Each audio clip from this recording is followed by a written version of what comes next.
sih yang harus kita lakukan? Apa sih yang maunya kehendak Tuhan itu seperti apa? Ya, makanya Bapak Ibu Saudara harus belajar untuk membaca firman Tuhan kalau mau mendengarkan suara Tuhan. Itulah yang harus kita lakukan sebagai anak Tuhan.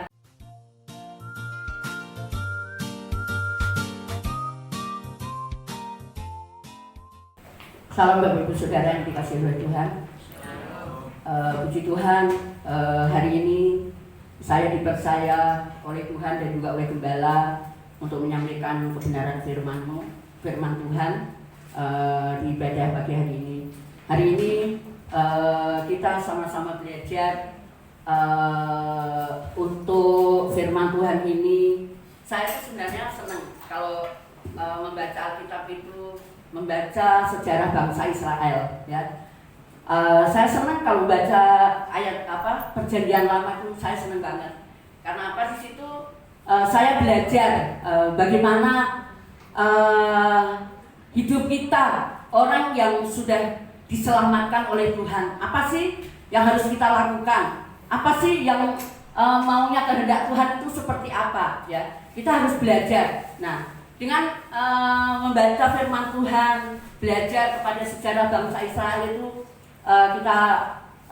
jadi di situ kita belajar, oh ternyata Tuhan itu maunya seperti ini dalam hidup saya. Oh Tuhan itu maunya seperti ini ya dalam hidup saya. Jadi kita tahu ya apa yang harus kita lakukan di dalam perjalanan hidup kita di dunia ini.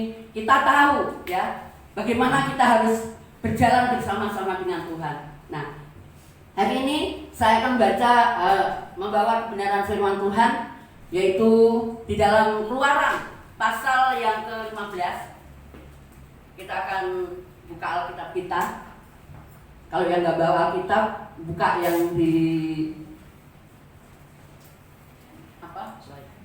slide boleh. Keluaran pasal yang 15 ayat yang ke-22 sampai yang ke-27.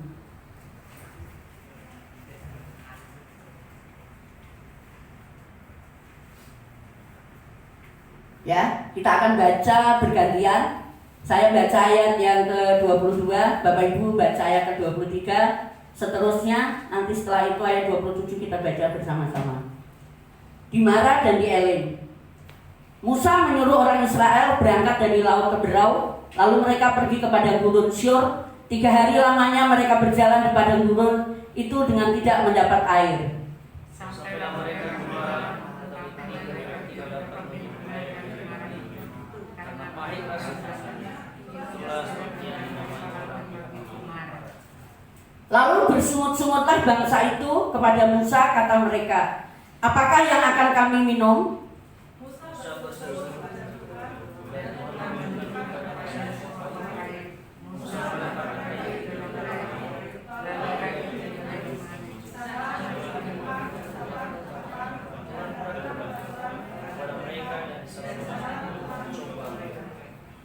Firman-Nya, jika kamu sungguh-sungguh mendengarkan suara Tuhan Allahmu dan melakukan apa yang benar di matanya dan memasang telinga kepada perintah-perintahnya dan tetap mengikuti segala ketetapannya, maka aku tidak akan menimpakan kepadamu penyakit manapun yang telah kutimpakan kepada orang Mesir, sebab aku Tuhanlah yang menyembuhkan engkau. Sama-sama ayat 27. Sesudah itu sampailah mereka di Elim.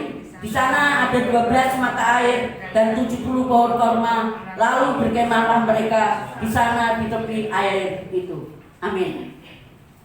Sejauh ini kita sudah membaca ya. Ini adalah perjalanan bangsa Israel setelah dia keluar dari tanah Mesir. Ya. Bagaimana Allah menuntun mereka keluar dari tanah Mesir menuju ke padang gurun Syur, ya, yang sudah kita baca ini. Nah, sebelum mereka tiba di padang gurun Syur ini, setelah dia keluar dari tanah Mesir, bangsa ini pada waktu itu diperhadapkan, ya, di padang gurun diperhadapkan kanan kiri gunung, depan laut Teberau, ya, belakang ada musuh.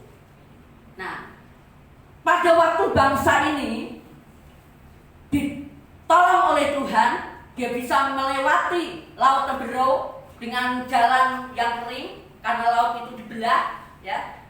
Oleh kuasa Tuhan laut itu dibelah sehingga bangsa Israel bisa melewati laut Teberau ini dengan jalan kaki, dengan kanan kiri itu seperti tembok, air seperti tembok. Dia bisa melewati laut Teberau, tetapi Firaun dan teman-temannya yang mengejar bangsa Israel itu mereka ditenggelamkan di laut Teberau ini. Nah, mereka barusan saja ya melihat bagaimana Tuhan membuat mujizat, membuat pertolongan bagi bangsa Israel.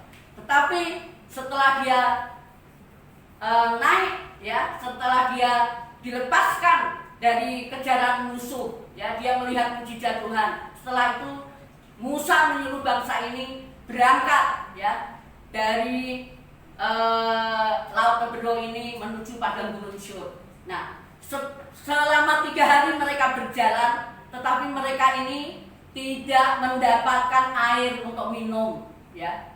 Bayangkan selama 3 hari mereka berjalan kaki, tetapi mereka tidak mendapatkan sesuatu yang bisa mereka nikmati atau mereka minum, ya. Disinilah mereka tadi dikatakan bangsa ini bersungut-sungut, ya. Lalu bersungut-sungutlah bangsa itu kepada Musa, kata mereka, apakah yang akan kami minum? Bapak Ibu Saudara yang dikasihi Tuhan, kalau seseorang menghadapi segala sesuatunya dengan bersungut-sungut, kira-kira bisa menyelesaikan masalah enggak? Pasti tidak bisa menyelesaikan masalah, ya. Tuhan itu tidak ingin, ya. Tuhan itu tidak mau umatnya itu selalu bersungut-sungut, ya. Karena ada firman Tuhan di dalam 1 Tesalonika 5 ayat 18 dikatakan di sana, ya, kita akan baca. Tolong itu ditampilkan 1 Tesalonika 5.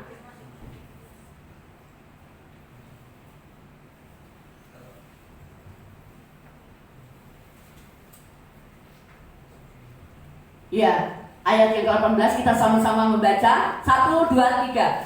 Mengucap syukurlah dalam segala hal, sebab itulah yang dikehendaki Allah di dalam Kristus Yesus bagi kamu. Jadi di sini mengatakan firman Tuhan, mengucap syukurlah dalam segala hal. Artinya, kalau mengucap syukur dalam segala hal itu cuma hanya kalau kita lagi dapat berkat atau kita lagi banyak uang, hanya itu doang kita mengucap syukur. Tidak. Artinya mengucap syukur di dalam segala hal itu, segala hal yang apa yang kita hadapi, baik di dalam suka maupun di dalam duka, harus kita belajar untuk mengucap syukur. Memang itu tidak mudah, ya. Bagi orang, walaupun namanya anak Tuhan, walaupun setiap minggu rajin ke gereja, untuk mengucap syukur dalam hal yang sukar itu tidak mudah. Tetapi itulah yang dikehendaki Tuhan di dalam kehidupan anak-anaknya, ya, saya dan saudara, ya, untuk mengucap syukur di dalam segala hal. Karena Tuhan itu tidak mau kita itu selalu bersungut-sungut, ya, bersungut-sungut sama menggerutu, sama apa lagi? Yang satu lagi ya? Mengedumel. Sama enggak sih? Sama ya? Kakak beradik. Sama, saudara, ya. Jadi bersungut-sungut, ngerundel atau apa? Menggerutu, ya. Sama, ya. Sama itu. Ya, jadi kita mau belajar, ya, apalagi saat ini di musim-musim, ya, dunia, kita semua tahu bagaimana keadaan dunia saat ini. Memang dunia ini sudah tua dan itu memang semua diizinkan oleh Tuhan untuk kita belajar, ya. Kalau orang yang tidak pernah mengucap syukur di hadapan Tuhan, kalau hidupnya selalu menggerutu, hidupnya selalu bersungut-sungut, berarti orang itu tidak percaya kepada Tuhan, ya. Bahwa Tuhan itu memiliki kuasa, ya, untuk bisa menolong, untuk bisa memberkati, untuk bisa memelihara di dalam kehidupan kita, ya. Kita mau nggak usah yang muluk-muluk lah, ya. Firman Tuhan bilang, kalau firman Tuhan itu nggak pernah bilang kalau kamu ikut aku, ya, hidupmu pasti akan diberkati, bisa punya rumah, bisa punya segala. Enggak. Firman Tuhan katakan, asal ada makanan dan minuman itu cukup bagi anak-anak Tuhan yang mengandalkan Tuhan. Tadi pagi atau saya renungan di Yeremia 17 ya, ayat 5, ayat 6 apa ayat berapa itu? Ya, ayat 7. Ya. Diberkatilah orang yang mengandalkan Tuhan, ya. Jadi jangan kita bersungut-sungut, karena Tuhan tidak mau kita ini hidup di dalam menggerutu setiap hari. Selalu bersukacita, mengucap syukur apa yang Tuhan izinkan terjadi di dalam hidup kita. Pasti kalau kita berseru kepada Tuhan, ada jalan keluar. Ya, Bapak Ibu Saudara. Pada waktu bangsa Israel ini selalu bersungut-sungut, ya. Itu tadi Keluaran 15 ayat 24. Dan ada lagi, saya tidak mencatat, ada lagi bangsa ini selalu bersungut-sungut, ya. Keluaran 16 ayat yang kedua. Di padang gurun itu bersungut-sungutlah segenap jemaah Israel kepada Musa dan Harun, ya. Bangsa ini apabila diperhadapkan dengan sesuatu yang sulit, ya, selalu bangsa ini bersungut-sungut. Makanya waktu itu Tuhan marah, ya. Kok Tuhan bisa marah, ya? Bisa lah, ya. Tuhan, memang Tuhan itu penuh kasih, tetapi Tuhan juga bisa marah. Bapak Ibu mau tahu, kita akan buka di dalam Bilangan pasal yang ke-11.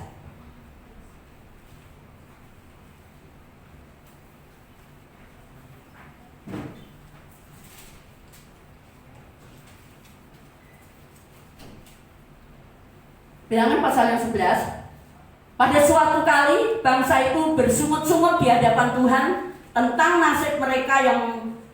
nasib buruk mereka, dan ketika Tuhan mendengarnya, bangkitlah murkanya. Kemudian menyalalah api Tuhan di antara mereka dan merajalela di tepi tempat perkemahan. Lalu berteriaklah bangsa itu kepada Musa, dan Musa berdoa kepada Tuhan, maka padamlah api itu. Sebab itu orang menamai tempat itu Tabera, karena telah menyala api Tuhan di antara mereka, ya.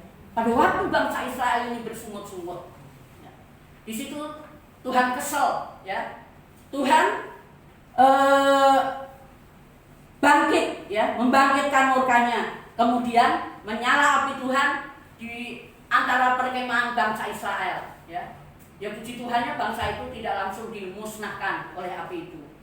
Sehingga Musa berdoa kepada Tuhan supaya api itu padam dari kehidupan mereka, ya. Jadi Tuhan itu tidak ingin umatnya itu bersungut-sungut, ya. Bangsa Israel ini selalu kalau diperhadapkan dengan sesuatu yang sulit, yang susah, ya, dia tidak pernah mengucap syukur di hadapan Tuhan.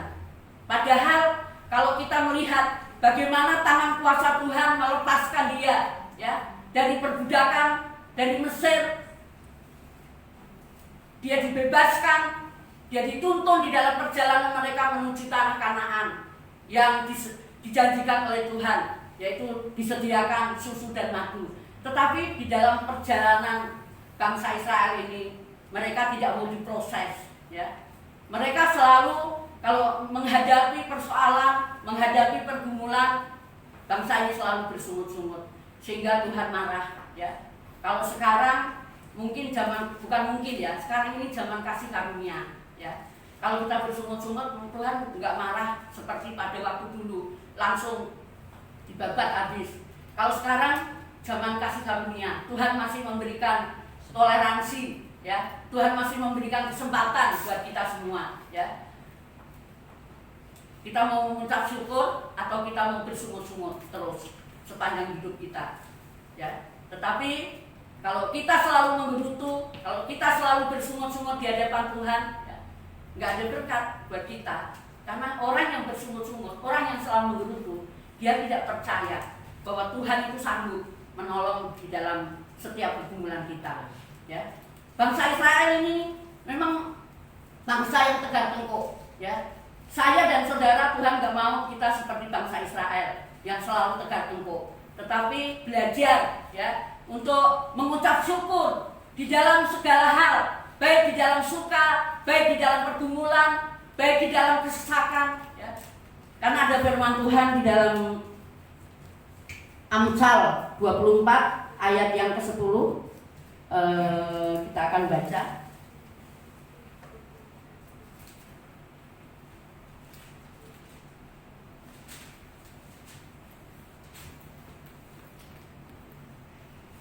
Jika engkau tawar hati, maka pada masa kesesakan kecilah kekuatanmu, ya.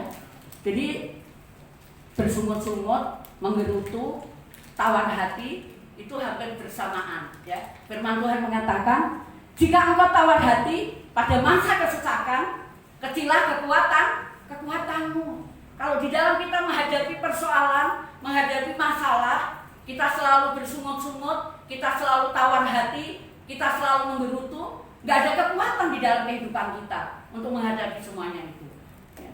Tadi yang pertama, kalau kita bersungut-sungut, berarti kita nggak mempercayai bahwa Tuhan itu sanggup menolong hidup kita. Yang kedua, kalau kita tawar hati di dalam masa kesesakan, berarti kita nggak punya kekuatan, ya. Kekuatan Tuhan itu nggak ada, ya. Kekuatan diri sendiri nggak mampu untuk menghadapi semuanya itu. Oleh sebab itu, mari kita sebagai anak-anak Tuhan, sebagai orang-orang yang sudah dipilih, yang sudah diselamatkan, biarlah di dalam perjalanan hidup kita, ya, kalau suatu saat diproses oleh Tuhan, ya, jangan kita bersungut-sungut, ya, jangan kita menggerutu, ya.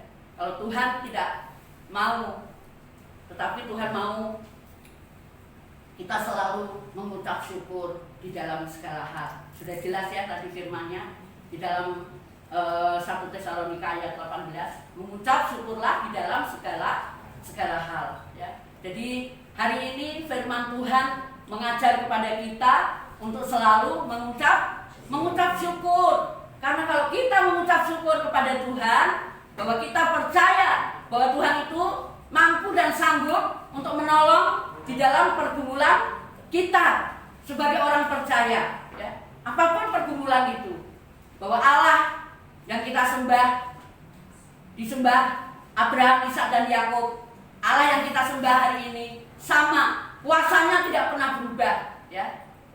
Tadi kan nyanyian pujian jangan cuma hanya dinyanyiin, tetapi diresapi, ya. Apa yang tak pernah, ya. Allah sanggup melakukan segala perkara, dulu, sekarang, dan selamanya. Kuasanya tidak berubah, ya. Kuasa Tuhan tidak pernah berubah. Allah yang dulu sanggup menolong bangsa Israel, Allah yang sekarang kita sembah di dalam nama Yesus, Allah yang sanggup untuk melakukan perkara yang besar di dalam kehidupan kita. Mau nggak kita mengucap syukur pada saat kita menghadapi kesesakan, pada saat kita menghadapi tantangan hidup, apalagi zaman-zaman sekarang ini, ya, zaman-zaman pandemi ini, ya. Banyak orang mengalami kolap, banyak orang mengalami gonjang-ganjing, tapi kita percaya, ya, bahwa anak Tuhan itu selalu hidupnya tenang. Karena apa? Karena Tuhan yang kita sembah adalah Tuhan yang hidup. Ada pujian yang mengatakan gini, sebab ada Tuhan yang hidup, maka jiwaku tenang. Kasih-Nya selalu mengubahkan segala ketakutan. Ku berseru, Yesus, Yesus, Kau Tuhanku, segala perkaraku ku serahkan padamu. Saya itu kalau malam mau tidur, ya, saya selalu nyanyi lagu itu, ya, menyembah Tuhan. Itu aku nikmatnya minta ampun, ya. Jadi karena kita punya Tuhan yang hidup, maka jiwa kita tenang, ya. Itulah yang harus kita lakukan sebagai anak Tuhan. Kita percaya bahwa Tuhan Yesus yang kita sembah, Allah yang sanggup untuk menolong di dalam pergumulan kita, menolong di dalam kesesakan kita. Itu yang pertama. Yang kedua, kita akan kembali ke firman Tuhan yang di dalam Keluaran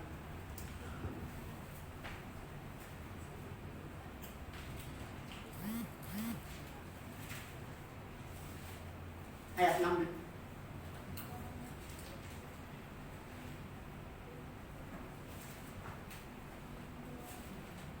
Keluaran 15 tadi ya. Setelah mereka bersungut-sungut, kata mereka, apakah yang akan kami minum? Musa berseru-seru kepada Tuhan, dan Tuhan menunjukkan kepadanya sepotong kayu. Musa melemparkan kayu itu ke dalam air, lalu air itu menjadi manis. Di sanalah diberikan Tuhan ketetapan dan peraturan-peraturan kepada mereka, dan di sanalah Tuhan mencoba mereka. Ya, setelah bangsa ini ya ditolong oleh Tuhan, dia bisa minum air yang ada di Mara karena airnya pahit. Ya, si Musa diberikan satu petunjuk oleh Tuhan, sepotong kayu, dan kayu itu dilemparkan ke dalam ganu atau Mara itu, ke dalam air itu, dan air itu menjadi manis. Dan di situ bangsa Israel bisa minum ya sepuas-puasnya, baik dia maupun hewannya semua bisa menikmati ya apa yang disediakan Tuhan ya. Walaupun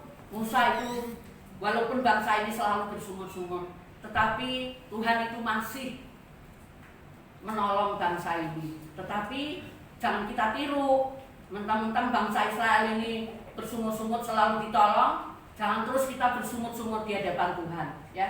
Akhirnya di sanalah dikatakan firman-Nya, jika kamu sungguh-sungguh mendengarkan suara Tuhan Allahmu dan melakukan apa yang benar di matanya, dan memasang telingamu kepada perintah-perintahnya, dan tetap mengikuti segala ketetapannya, maka aku tidak akan menimpakan kepadamu penyakit manapun yang telah kutimpakan kepada orang Mesir, sebab aku Tuhanlah yang menyembuhkan engkau. Ya.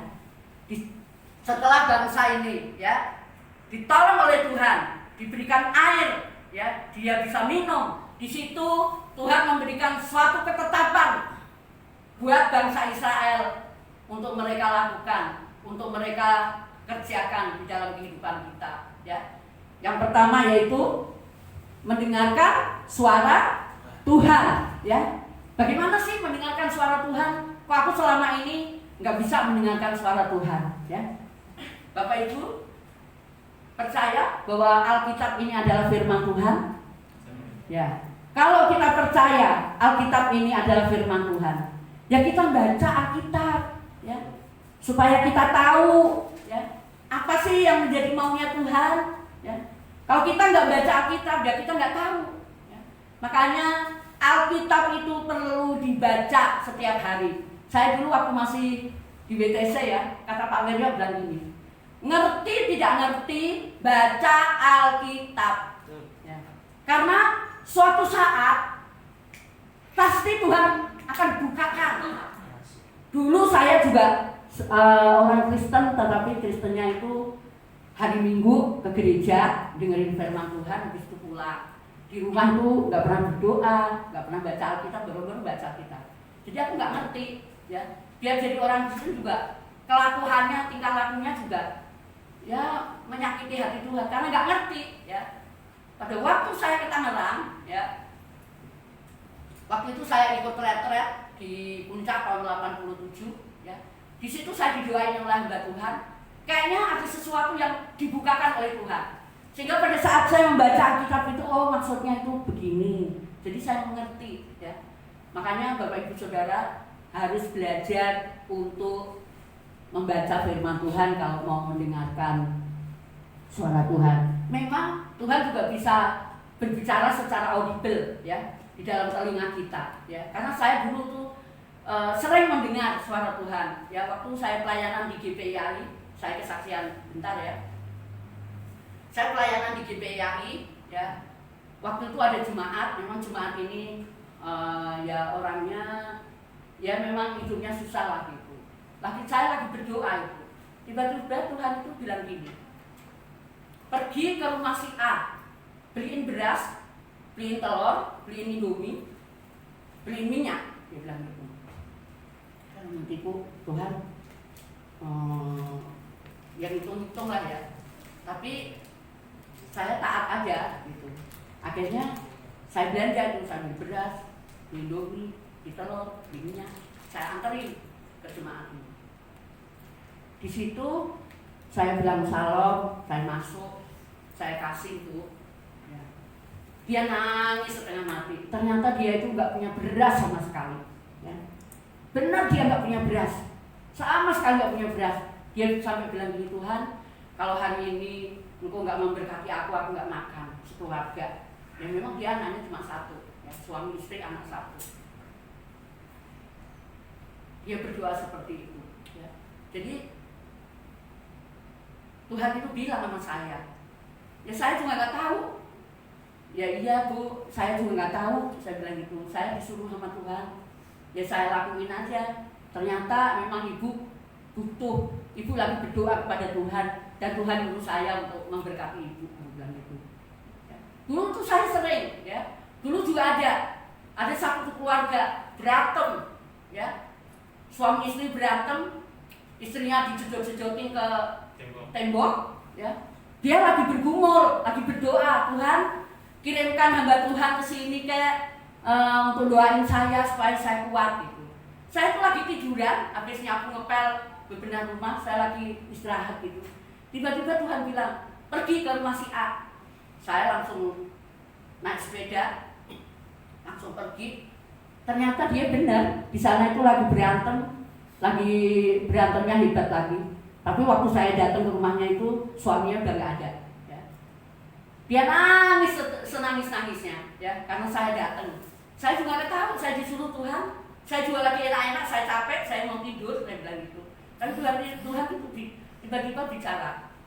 Ya. Seringkali saya itu seperti ini. Jadi kalau kita mau mendengar suara Tuhan, ya, kita harus membaca firman Tuhan. Karena Tuhan itu di sini berbicara kepada kita. Mendengarkan firman Tuhan, terus melakukan apa yang benar di matanya dan memasang telingamu kepada perintahnya. Ya. Coba kalau waktu itu Tuhan berbicara pada saya dan saya nggak mendengar, nggak melakukan apa yang menjadi perintah Tuhan, mungkin orang itu yang nggak tertolong. Ya. Mungkin orang itu mati kelaparan, walaupun nggak mati mungkin juga pingsan, ya, karena lapar nggak bisa makan. Jadi kita harus melakukan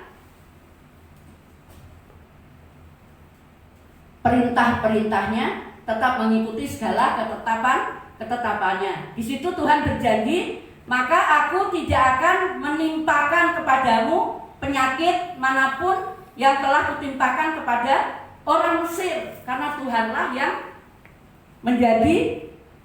yang menyembuhkan engkau. Ya. Jadi kalau kita mau melakukan apa yang menjadi ketetapan Tuhan, melakukan apa yang menjadi perintah Tuhan, ya, kita tidak akan ditimpakan penyakit manapun yang ditimpakan oleh orang Mesir. Itu firman Tuhan loh yang mengatakan. Terus mungkin ada yang bilang gini, saya tiap minggu ke gereja, saya tiap hari berdoa, tetapi kok kenapa ya saya masih penyakitku nggak sembuh-sembuh. Contoh saya lah, aku nggak mau mencontoh orang lain, nanti dikira Yati ini khotbah gue yang jadi sasaran gitu ya. Saya ini kan punya kolesterol, saya tiap hari berdoa pada Tuhan, tiap minggu saya ibadah, ya. Saya melakukan apa yang menjadi perintah Tuhan, ya. Saya nggak pernah melanggar. Itu menurut saya, tetapi belum tentu menurut Tuhan, ya. Kan yang menilai itu Tuhan, yang menilai hidup kita itu orang lain, ya, bukan saya sendiri. Tapi saya masih punya kolesterol nggak turun-turun, masih ada bercokol, nggak sembuh-sembuh. Bapak saudara yang dikasih oleh Tuhan, udah tahu saya ini punya kolesterol, tapi kalau makan jangan sembarangan, kata firman Tuhan, ya. Mau bukti? Ayo kita buka Alkitab kita, ya. Di dalam Amsal 23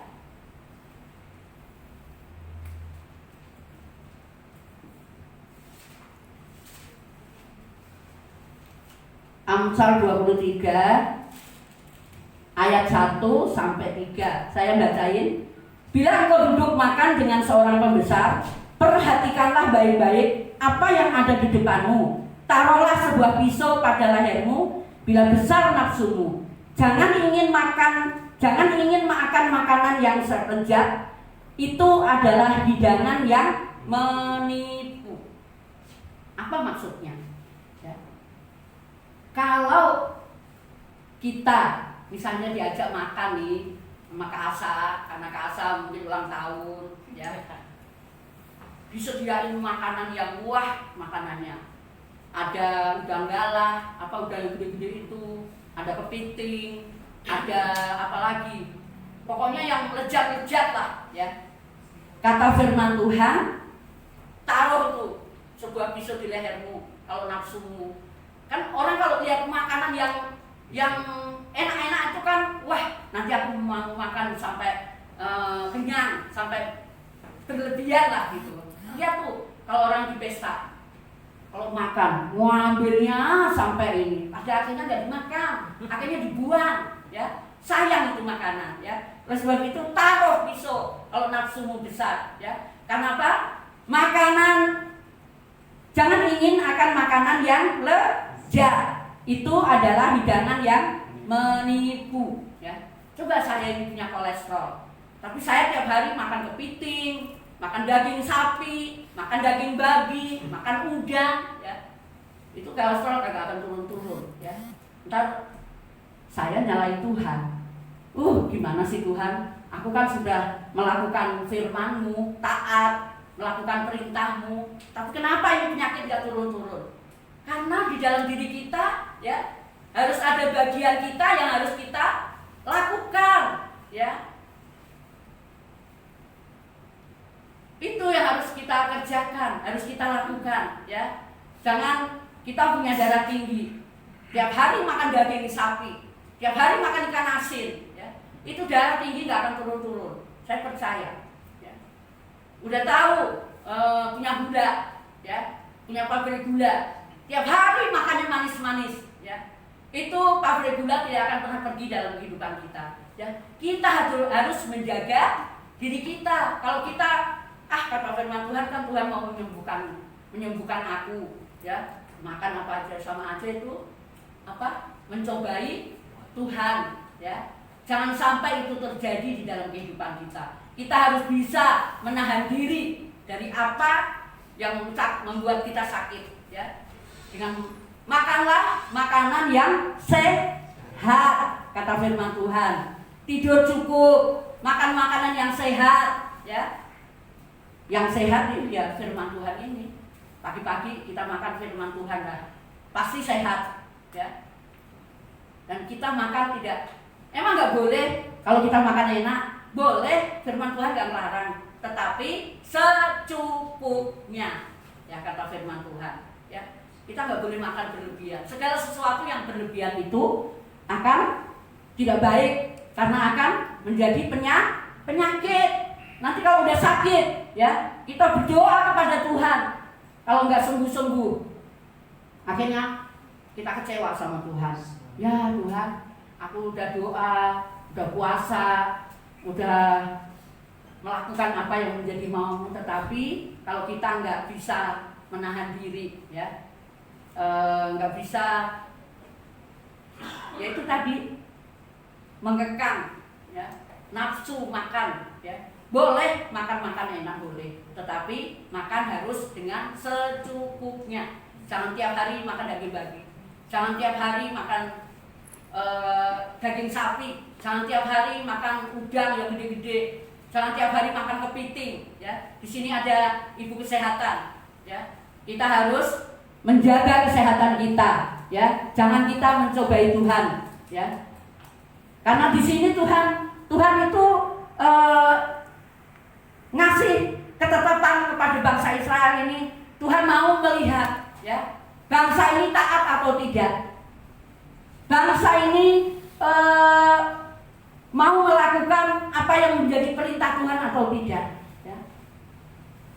Kalau kita sudah melakukan perintah Tuhan, mendengar suara Tuhan dengan kita membaca Alkitab dan melakukannya, dan terus melakukan apa yang menjadi ketetapan Tuhan, ya, pasti. Dan kalau kita mau menjaga, ya, asupan makanan kita, pasti kita sehat. Amin, Bapak Ibu Saudara. Sehat. Jadi sehat itu kita yang harus menjaga diri, ya. Kita yang harus mengontrol diri kita, ya. Saya kalau semalam, ya, karena dari kemarin tuh makan goreng, ada cucu saya selama di sini, terus makan, ya begitulah. Terus kemarin pergi jalan-jalan, ada makanan Padang, mau nggak mau mesti makan. Semalam itu kayaknya leher saya sudah kayaknya sakit banget, ya, udah berat leher saya. Terus ditelepon sama temen, mau ikut ke KSB nggak katanya, ada potongan katanya, kita makan ke KSB saja. Saya bilang maaf, leher saya lagi sakit, saya bilang gitu. Saya nggak mau, di sana pasti makan goreng-goreng juga kan, ayam goreng kan. Saya menahan diri, ya. Saya di rumah cuma makan sama sambel, sama karena aku nggak masak, ya. Saya makan nasi sama sambel, itu juga sambel dulu dari Sally. Waktu kapan itu dia bikin apa, mie gomak, ya. Itu sambelnya saya simpen. Nah kemarin itu saya makan sama sambel itu, udah sama teri saya goreng teri waktu itu, waktu ada cucu saya simpen. Saya makan itu aja, udah cukup, saya bilang gitu. Saya nggak mau lagi, ya, melanggar, ya. Kalau sudah merasa sakit, ya, kita harus koreksi diri kita, ya. Jangan kita melanggar yang menjadi ketetapan Tuhan, ya. Karena di dalam Amsal ini juga ketetapan Tuhan kan ini, karena ini firman Tuhan, ya. Taruhlah sebuah pisau pada lehermu bila besar nafsumu. Jangan ingin akan makanan yang lezat, itu adalah hidangan yang menipu, ya. Jadi jangan kita makan makanan yang lezat, ya, tetapi makanlah makanan yang sehat, ya. Kalau kita makan makanan yang sehat, pasti kita juga sehat, ya. Banyak makan sayur, ya. Itulah anjuran dari Menteri Kesehatan, anjuran dari pemerintah. Istirahat cukup, bahkan makan sayur, ya, itu istirahat yang cukup itu akan menaikkan imun kita, ya, supaya kita nggak terserang oleh virus, ya. Bapak Ibu, biarlah firman Tuhan ini yang boleh menjadi pedoman di dalam kehidupan kita, yang saya sampaikan hari ini, ya. Kita selalu harus mengucap syukur di hadapan Tuhan, ya. Baik di dalam segala suka maupun di dalam duka. Karena firman Tuhan katakan mengucap syukurlah di dalam segala hal, ya. Kalau di dalam segala hal itu, ya, memang itu nggak mudah bagi kita, ya, untuk mengucap syukur. Apalagi kalau kita sedang didera persoalan masalah. Tetapi kita mau belajar kepada firman Tuhan, mentaati apa yang menjadi perintah Tuhan, dan itu pasti Tuhan akan nyatakan di dalam kehidupan kita, ya. Yang kedua, kita juga mau belajar, ya, mendengar suara Tuhan, ya. Meskipun tidak bisa secara audible, ya, secara langsung di kuping, tetapi kita tahu bahwa Alkitab ini adalah firman Tuhan yang perlu kita baca, karena disinilah hidup kita semua itu ada di sini, ya. Apa yang harus kita lakukan? Mungkin hari ini kita baca firman Tuhan, kita harus disuruh menyangkal diri, ya, disuruh pikul salib, ya. Ya kita lakukan itu, ya. Untuk kita nggak makan makanan yang lezat itu sama aja kan kita menyangkal diri kita, ya, untuk tidak melanggar kebenaran firman Tuhan, ya. Kalau mungkin hari ini kita baca firman Tuhan, kita disuruh mengampuni orang lain yang menyakiti hati kita, ya kita lakukan. Memang itu nggak mudah, ya. Saya punya teman, ya. Nggak tahu kenapa dia itu pendoanya Pak Budi, tapi suatu kali dia disakiti sama ya adalah pendoanya. Tiap ketemu tuh saya ini terus, karena firman Tuhan kan mengatakan supaya kita selalu mengingatkan kepada mereka, gitu kan? Karena itu tanggung jawab ya, sebagai teman, sebagai pelayan Tuhan kita harus punya tanggung jawab untuk mengingatkan kepada mereka supaya udahlah ampuni, karena dia juga sudah tua, kami yang masih muda ampuni, nggak mau tetap ngotot, tetap sampai hari ini. Malah ada teman saya yang bukan anak Tuhan bilang gini, percuma loh ke gereja jadi pendoa pelayan Tuhan, tetapi sama temen aja nggak mau ngampuni. Mendingan saya nih nggak pernah ke gereja, tapi saya nggak pernah punya musuh. Nah, itu kan jadi batu sandungan ya hidup kita. Jangan sampai hidup kita itu jadi batu sandungan buat orang lain yang nggak percaya kepada Tuhan. Bagaimana mereka bisa mau ikut kita, mau percaya kepada Tuhan, kalau diri kita sudah menjadi batu sandungan, ya, tidak mau pikul salib, tidak mau sangkal diri, ya, hidup kita nggak jadi berkat buat orang lain. Ya. Biarlah firman Tuhan pagi ini boleh menjadi suatu penuntun dalam hidup kita, supaya apa yang disampaikan firman Tuhan hari ini kita lakukan di dalam kehidupan kita sehari-hari. Memang itu nggak mudah, tapi kita mau belajar, ya. Kita mau belajar taat kepada perintah Tuhan, ya. Jangan selalu bersungut-sungut, karena Tuhan tidak ingin. Tuhan tidak mau kita bersungut-sungut, tetapi Tuhan mau kita mengucap syukur. Tuhan juga mau supaya kita juga mendengarkan suara Tuhan, melakukan perintah Tuhan, melakukan ketetapan Tuhan. Supaya apa? Supaya kita sebagai orang yang percaya, dikatakan tadi, ya, kita, Tuhan tidak akan menimpakan penyakit manapun kepada kamu, kepada bangsa Israel, dan kepada kita semua, seperti dia menimpakan penyakit kepada orang Mesir, ya. Amin, Bapak Ibu Saudara. Amin. Biarlah firman Tuhan ini boleh menjadi berkat buat kita. Kita akan berdoa kepada Tuhan.